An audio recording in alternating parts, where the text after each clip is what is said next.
168 թեմի հարգելի հետևողներ, կզրուցենք փաստաբան Ռոման Երիցյանի հետ։ Ռոման Երիցյանը Արցախի Հանրապետությունից բռնի տեղահանվել է։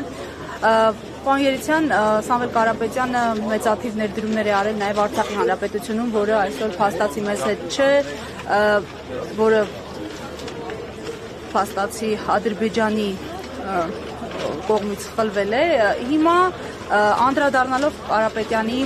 դերակատարմանը արդեն այստեղ Հայաստանում նաև արցախահայերին միավորելու հարցում որպես այսպես Արցախի Հանրապետության ներկայացուցիչ ինչ ասելիք ունեք։ Ոչ միայն կատարել, այլ նաև շարունակում է կատարել։ Ես իմ հրապարակումներին մշտապես անդրադարձել եմ, որ Սամվել Կարապետյանի արածը Արցախի համար ընդհանրապես անգնահատելի է, սակայն այդ ներդրումները ոչ միայն կատարվել, այլ սպասում են նաև կատարվում են։ Օրինակ կարող ենք վերել 1500 արցախցիների տեղավորելու հարցը, բազմաթիվ արցախցիների աշխատանքով ապահովելու հարցը եւ այլ ներդրումներ, որոնք կատարվում են օրինակ անհատապես որևէ արցախցի նկատմամբ կամ որևէ արցախցի ընտանիքի նկատմամբ։ Հետեւաբար մենք արցախցիներս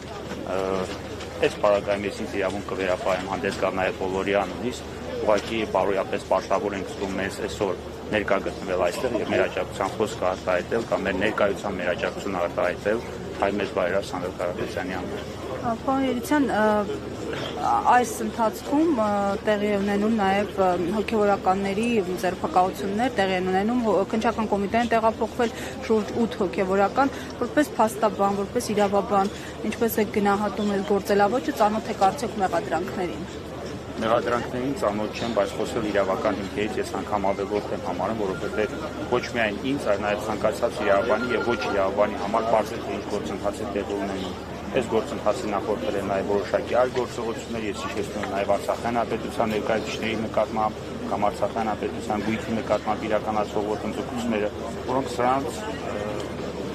նախորդող գործողությունները դրանք սա շարունակական